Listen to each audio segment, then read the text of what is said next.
Comment te sentirais-tu si tu réussissais à entrer en formation d'éducateur de jeunes enfants? Et quel tournant prendrait ta vie si tu réalisais enfin ce projet professionnel qui te tient à cœur? Bonjour à toi, je suis Pauline, éducatrice de jeunes enfants, et je te souhaite la bienvenue sur la chaîne de Devenir EJE, une chaîne qui t'aide à réussir les sélections d'admission en formation d'éducateur de jeunes enfants. Ici, je te parle du métier, de la formation, des stages et bien sûr, je te partage toutes mes astuces et conseils pour réussir cette sélection d'admission pour que tu puisses enfin, toi aussi, devenir EJE. En ce mois de décembre, j'ai décidé de me transformer en animatrice d'une colo d'hiver un peu particulière. Et oui, pendant ce mois, j'ai décidé de vous inviter à passer notre hiver ensemble. C'est ma version de la colonie de vacances. Je vous ai préparé 5 épisodes de podcast par semaine, du lundi au vendredi jusqu'à Noël. Alors, si vous m'écoutez à un autre moment de l'année, rassurez-vous, vous ne verrez pas la différence. Ces épisodes peuvent être consommés à chaque saison sans modération. Alors, installez-vous confortablement et c'est parti pour l'épisode du jour. Avant de commencer, si tu souhaites réussir les sélections d'admission cette année, mais que tu as du mal à exprimer clairement ce qui te motive dans ce métier, j'ai quelque chose qui peut t'intéresser.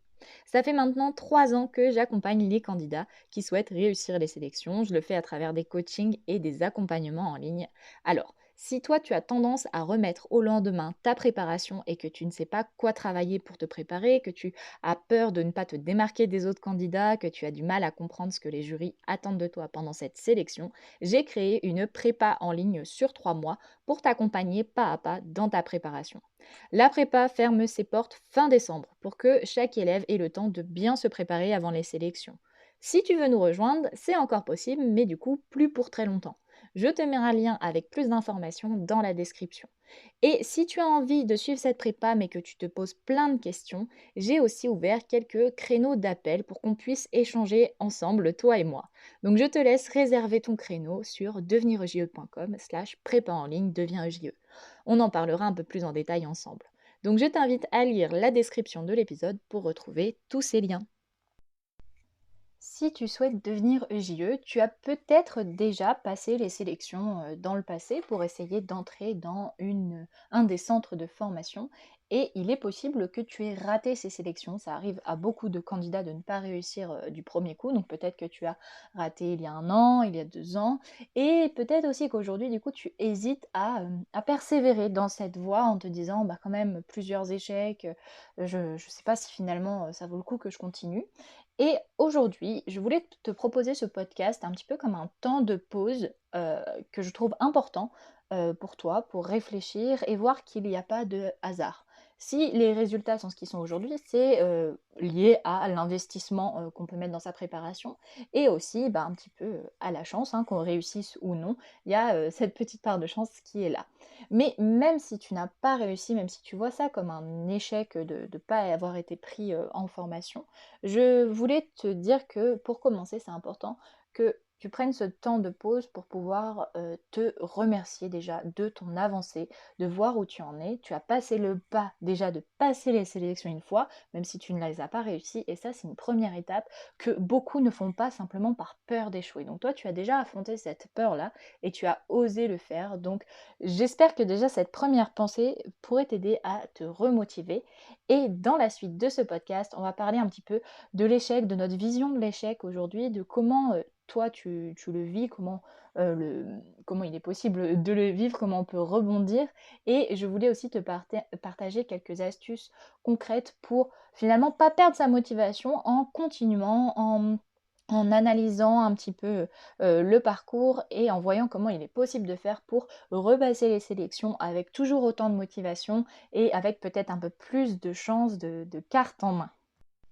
Pour commencer, je voulais te parler un petit peu de ta vision de l'échec et à quel point c'est important aujourd'hui pour toi de changer cette vision que tu peux avoir. Parce que si tu as raté les sélections, tu peux te dire j'ai échoué, c'est un échec. Et souvent les phrases qui suivent sont je suis nulle, j'y arriverai jamais. Et je voulais te parler de cette vision de l'échec qu'on peut avoir aujourd'hui et comment en fait elle est vraiment propre à notre culture.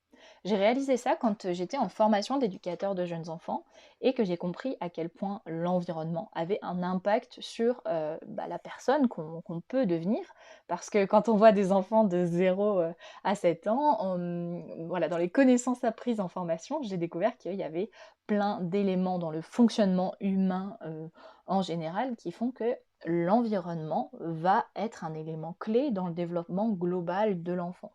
C'est vraiment un pilier de la formation. Enfin, pour moi, ça a vraiment été un élément déclencheur, on va dire, dans ma réflexion, parce que j'ai trouvé ça hyper important comme révélation, en fait. L'environnement va influencer le développement de l'enfant et donc de l'homme, de la personne qu'il sera ensuite. Et ça, c'est quelque chose qui me semblait tellement important, fondamental. J'en ai même fait tout un module dans la prépa parce que c'est quelque chose, voilà, en formation au JE, on va venir changer un petit peu cette vision-là. Donc, notre environnement, qu'est-ce que c'est? C'est notre entourage, c'est notre société, notre culture. Et j'ai pas envie de passer trop de temps à parler des détails de ces aspects-là. Tu peux voir, toi, poursuivre tes recherches là-dessus, mais globalement, notre environnement, tout ça, notre entourage, notre société, notre culture, va venir nous transmettre une façon de penser qui est particulière. Et c'est notre façon de penser qui nous donnera un certain angle de vue et nous encouragera ou non à faire certaines choses. Donc, pour être un peu plus clair, je voulais te partager un exemple concret sur la vision de l'échec. Depuis qu'on est petit à l'école, on est habitué à être noté, à être comparé, évalué, parfois étiqueté aussi. Alors, avoir une mauvaise note, c'est mal. Tout le monde voit ça comme quelque chose de mal et tout le monde va venir nous confirmer que c'est pas la bonne voie à prendre, hein, que ce soit par les évaluations négatives sur le bulletin scolaire qu'on peut avoir de certains profs, par des élèves qui rient peut-être en voyant nos notes, par le fait de se faire engueuler le soir par les parents parce qu'on ramène une mauvaise note. En France, depuis qu'on est tout petit, on sait que quand on n'a pas une bonne note, quand on ne réussit pas, c'est un échec, c'est une erreur et c'est mal. Mais ça, c'est notre environnement qui nous l'enseigne, dans le but, on se dit, de nous motiver à nous dépasser et à réussir la prochaine fois, puisque là, on vit une situation où on est très mal, donc on va vouloir se dépasser pour que la fois d'après, on soit bien, on soit fier de notre note. Mais sauf que la fois d'après, même si on a une bonne note, on ne va pas être valorisé autant qu'on aura été dévalorisé par la mauvaise note. Donc ça, c'est un petit peu notre culture, notre façon de, on va dire, d'être stressé pour être stimulé et finalement arriver à se surpasser la fois d'après. Mais en fait, on se trompe un peu en faisant ça, c'est pas du tout comme ça que ça fonctionne, mais pourtant c'est la façon dont on a été habitué à vivre, à faire depuis toujours, notamment à travers l'école. Mais si on regarde d'autres cultures, on peut voir que l'erreur, le fait de se tromper ou de ne pas réussir, ça peut être quelque chose qui est très valorisé. Je pense notamment aux États-Unis où c'est une bonne chose de mettre en avant le fait de s'être trompé, par exemple, de noter dans son CV des expériences qu'on a fait, mais aussi des échecs qu'on a vécus ou des tentatives de, voilà, de choses, d'expériences qui sont finalement terminées en échec. Parce que pour eux, se tromper, c'est d'abord la première étape pour apprendre, comprendre, acquérir des compétences et se surpasser. Et c'est assez paradoxal en fait, quand on a eu une éducation à la française, de se rendre compte que l'erreur, l'échec, ça peut être des choses qu'on met en avant dans un entretien d'embauche, par exemple, dans son CV, et qui vont faire la différence avec d'autres candidats. Donc déjà, là, ça te donne un petit peu une approche différente sur la sélection JE en te disant, ah ouais, en fait, c'est peut-être un moyen de changer de paradigme, d'imaginer cet échec comme autre chose, en fait, comme peut-être un moyen de mieux réussir la fois d'après. Ce que je voulais te dire vraiment, c'est t'expliquer que l'échec, c'est pas obligé de le voir comme quelque chose de pénalisant. Et ça, c'est ma première astuce pour toi si tu as envie de repasser les sélections, d'être à nouveau motivé et de réussir. Tu peux commencer par changer ta vision de cet échec, prendre la responsabilité de ce qui s'est passé, de ce que tu as pu vivre et prendre aujourd'hui aussi la responsabilité de ce que tu en penses. Peut-être que tu vois ça comme quelque chose de négatif, que tu n'as pas du tout envie de revivre. Du coup, tu es dans voilà, une énergie très négative sur ça et tout de suite, ça te met forcément dans un bain moins stimulant, moins motivant pour réussir. Donc pour moi, la première étape, c'est vraiment de changer sa vision de l'échec et se rendre compte que c'est peut-être parce qu'on a été conditionné comme ça qu'on a autant peur de rater, de se tromper, de ne pas réussir du premier coup, alors que finalement, à d'autres endroits, c'est au contraire quelque chose qui peut être complètement valorisé.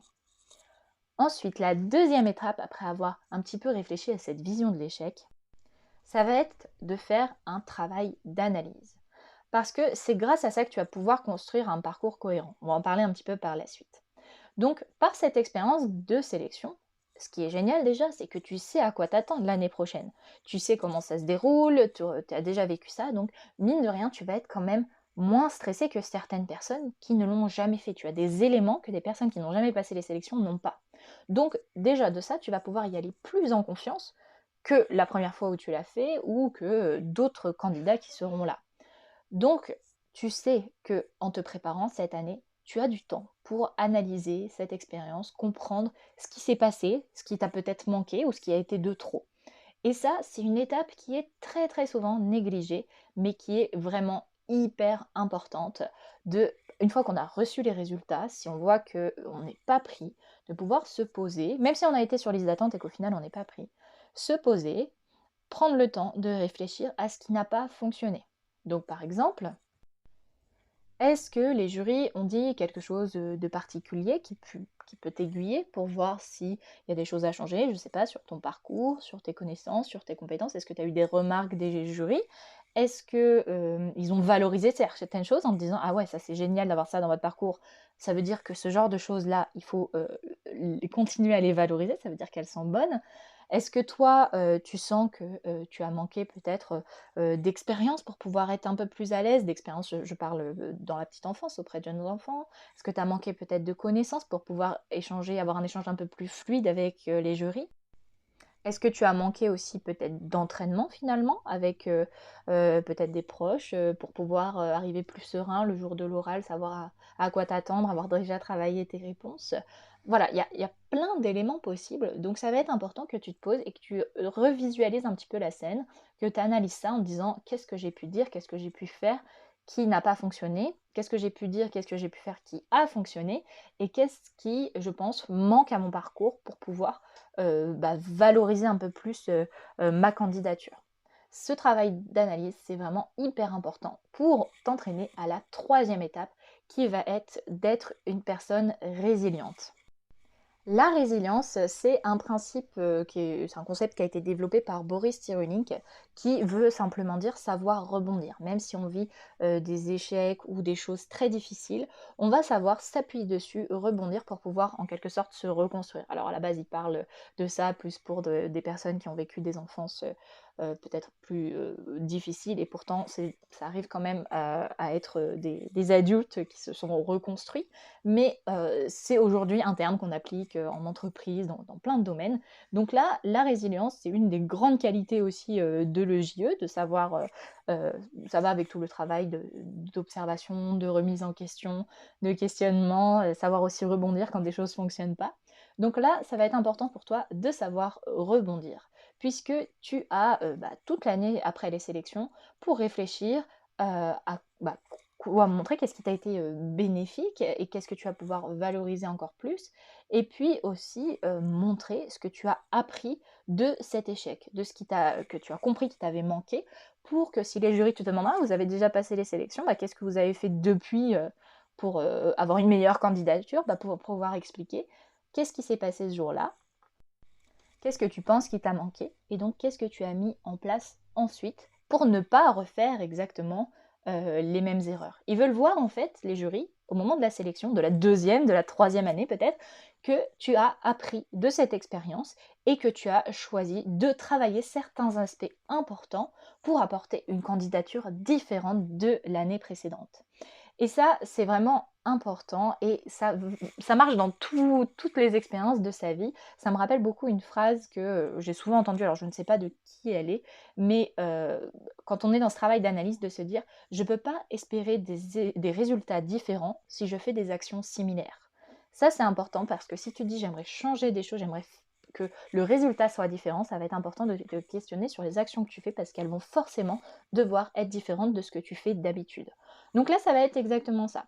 Qu'est-ce qui t'a manqué peut-être en expérience? Tu trouves qu'il t'a manqué par exemple de l'expérience auprès de jeunes enfants. Eh ben, si tu veux des résultats différents et que c'est ça le problème, quelles actions différentes tu vas pouvoir faire? Qu'est-ce que tu vas pouvoir faire au cours de cette année pour ne plus avoir ce manque-là? Pareil pour les connaissances. Il t'en manque, qu'est-ce que tu vas pouvoir, enfin, il t'en manque pour être à l'aise dans l'échange avec les jurys, qu'est-ce que tu vas pouvoir faire cette année pour ne plus ressentir ce manque, pour être vraiment à l'aise? Pareil, si tu manques finalement d'entraînement à l'oral, que tu as toutes les cartes en main, mais que tu as du mal à débloquer, à exprimer, eh ben, quelles sont les solutions possibles? Qu'est-ce que tu vas faire pour pouvoir changer ça le jour des sélections? Donc ça, c'est une troisième étape qui est aussi hyper importante. Bien sûr, il va falloir aussi le mettre en place, changer les choses. Et comme ça, la quatrième étape, le jour J, ça va être de dire au jury, bah voilà ce que j'ai mis en place cette année pour réussir. Voilà ce que je n'avais pas la dernière fois et ce que j'ai aujourd'hui. Ça va être de vraiment valoriser cette erreur. Comme les Américains dans leur CV, comme je te le disais au début, une erreur, c'est pas quelque chose qu'il faut cacher. C'est pas grave si tu l'as pas réussi l'an dernier. Par contre, c'est grave si tu n'as rien analysé et rien changé depuis l'an dernier. Donc, ton échec, en quelque sorte, j'aime pas trop ce mot, j'en ai pas trouvé d'autres là pour en parler, mais le fait de ne pas avoir réussi, ce n'est pas grave. Ça va même peut-être être quelque chose qui fait la différence dans ta candidature. Parce que tu as déjà passé les sélections, tu sais à quoi t'attendre, tu sais où tu veux aller, et le fait que tu sois encore là un an après, ça montre ta motivation, ça montre que tu n'as pas lâché. Il y a énormément de personnes qui passent les sélections, qui ne réussissent pas, mais qui ne continuent pas, qui finalement partent dans autre chose en se disant, mais en fait, c'était peut-être pas ça que je voulais faire. Alors, si c'est vraiment pas ça qu'elle veut faire, tant mieux pour elle, mais si toi, tu as vraiment envie de réussir les sélections, d'entrer en formation, eh ben, il va falloir changer les choses et il va falloir les assumer. Quand je te parlais de prendre les responsabilités au début, c'est aussi ça, prendre les responsabilités des actions que tu as faites et dire, je sais que j'ai foiré peut-être à cet endroit-là l'an dernier, faut pas le dire comme ça bien sûr, hein, mais je sais que ça, c'est ce qui m'a manqué l'an dernier et je me rends compte aujourd'hui que je n'avais pas assez de connaissances ou que je n'avais pas assez d'expérience et que j'avais du mal à faire du lien entre la théorie et la pratique. Je sais pas, hein, je brode là, je sais pas dans quelle situation tu es, mais c'est quelque chose de possible. Et du coup, qu'est-ce que j'ai mis en place cette année? Alors j'ai mis ça en place pour telle raison, ça en place pour telle raison, et tu y vas, et tu es à fond, et tu y crois, parce que c'est ton parcours, et ton parcours, il est devenu hyper cohérent. C'est ça aussi, défendre un parcours cohérent devant les jurys, ça c'est un des attendus, et ben c'est le cas là. Tu vois où tu as un petit peu plus pêché, et tu euh, montres les actions qui ont été faites ensuite pour valoriser toute ton avancée, et ça va énormément plaire aux jurys. Enfin, pour terminer, je voulais te dire un cinquième point, plus en termes de prévention en fait, que tu aies déjà passé les sélections ou pas forcément, enfin que tu aies déjà passé et que tu n'aies pas réussi à entrer en formation ou que tu n'aies peut-être pas encore passé les sélections mais tu te projettes de le faire. Le meilleur moyen pour éviter certaines erreurs, c'est de parler avec des personnes qui ont déjà fait le chemin que toi tu vises. Et comme ça, au lieu de faire toi-même l'erreur et d'échouer et d'apprendre de ça, tu peux aussi apprendre des erreurs des autres. Donc, le fait de pouvoir échanger avec d'autres personnes, ça va te permettre de voir aussi peut-être où est-ce que toi tu as fait certaines erreurs ou alors peut-être des erreurs que tu n'as pas faites mais que tu allais potentiellement faire cette fois-ci, et ben en échangeant avec peut-être des candidats qui ont réussi ou des étudiants EJE ou des EJE déjà diplômés, tu vas éviter certaines erreurs que eux ont pu faire et ça va te donner là aussi beaucoup plus de chances pour réussir. Après, ça n'empêchera pas, bien sûr, de faire ses erreurs et d'apprendre soi-même de ses erreurs. Et d'ailleurs, si tout le concept que là aussi tu étudieras en formation sur les pédagogies nouvelles, le fait d'apprendre de ses erreurs plutôt que qu'on nous enseigne une façon de faire, ça c'est ce que Célestin Freinet développé dans la méthode naturelle. Donc si tu as envie d'aller poursuivre, je te laisse faire, d'apprendre par l'erreur. Et en fait, c'est les pédagogies nouvelles, vraiment une façon de valoriser l'essai et l'erreur. Enfin voilà, on en revient à la vision qu'on peut avoir de l'erreur. Bien sûr, il y a certaines erreurs qui font beaucoup plus mal que d'autres, hein, mais voilà, en tout cas, si tu échanges avec des personnes qui sont un petit peu plus expérimentées que toi, peut-être que tu éviteras de faire leurs erreurs et là aussi, tu vas un petit peu gagner des points et être remotivé, reboosté pour tout déchirer le jour où tu seras face au jury. Alors voilà pour ce podcast par rapport au fait de rebondir après un échec. Je voulais un petit peu te résumer tout ce qui vient de se dire. D'abord, prends le temps un petit peu de faire un moment de pause et de réaliser en fait le chemin parcouru. Tu n'es pas arrivé ici du jour au lendemain, tu as mis des choses en place et quels que soient les résultats que tu as eus aux sélections, tu peux déjà te féliciter d'avoir fait ce chemin-là que beaucoup d'autres personnes n'ont pas fait en fait, n'ont même pas osé passer le pas. Donc tu es déjà dans une démarche qui est bien plus avancée que d'autres. Ensuite, tu peux aussi changer ta vision de l'échec. Même si tu n'as pas réussi, c'est pas pour autant que tout est fichu, que tu es nul, que tu n'y arriveras jamais. Au contraire, c'est quelque chose qui peut être complètement valorisé et c'est ce que tu vas devoir faire cette année. Donc pour ça, tu vas d'abord faire un travail d'analyse pour comprendre ce qui t'a peut-être manqué. Ensuite, tu vas devoir être résilient et mettre en place de nouvelles actions, des actions différentes pour avoir des résultats différents. Et ensuite, le jour de l'oral avec les jurys, tu vas pouvoir valoriser complètement ton avancée, ce que tu as appris de cet échec. Et en fait, ça va être un gros coup de boost dans ta candidature. Ça va permettre peut-être de te différencier d'autres candidats. Et puis, si tu peux aussi avoir un échange avec d'autres personnes expérimentées, enfin, qui ont passé cette étape-là et qui ont réussi, peut-être que tu pourras apprendre de leurs erreurs et du coup éviter de vivre ces erreurs, on va dire, éviter certains problèmes sans avoir eu à les expérimenter toi-même. Et ça va peut-être aussi t'aider à te rebooster après cet échec, enfin le fait de ne pas avoir réussi cette année. Tu peux aussi te dire peut-être que c'est que un peu lâcher prise sur ce résultat et se dire eh ben, les choses sont ainsi. En fait, peut-être que je n'étais tout simplement pas prêt à ce moment-là et que là, l'année prochaine, je vais réussir, mais je vais vraiment réussir, je vais vraiment être prêt et je vais être vraiment plus à ma place en entrant en formation en septembre l'année prochaine que si j'étais entrée en septembre l'an dernier. Voilà pour ce podcast, pour parler un petit peu de l'échec. J'espère qu'il t'aura aidé et qu'il t'aura remotivé si tu as vraiment envie de réussir les sélections, même si tu as peut-être eu un, deux, trois échecs avant. En tout cas, il n'est jamais trop tard. Moi, je t'invite vraiment à continuer à faire des choses différentes pour avoir des résultats différents. Et voilà, j'espère, je croise les doigts pour toi en espérant que tu réussiras, si c'est ton projet, d'entrer en formation d'éducateur de jeunes enfants l'année prochaine. Voilà pour ce podcast. C'était le dernier de cette semaine de la colo d'hiver de Devenir JE. Alors du coup, je te dis à lundi pour le nouvel épisode de cette colo d'hiver. Si tu as écouté l'épisode jusqu'ici, c'est sûrement que tu es vraiment motivé à entrer en formation d'éducateur de jeunes enfants. Je serai ravie de t'accompagner dans ta préparation pour que tu aies un maximum de chances de réussite. Si tu veux être guidé pas à pas pour acquérir les connaissances qui t'aideront à déterminer tes motivations, à comprendre le métier et la formation d'éducateur de jeunes enfants, la prépa en ligne devrait t'intéresser. Pour la rejoindre, je t'invite à te rendre sur devenirejie.com/prépa en ligne devient UJE. Tu retrouveras le lien dans la description. À très vite!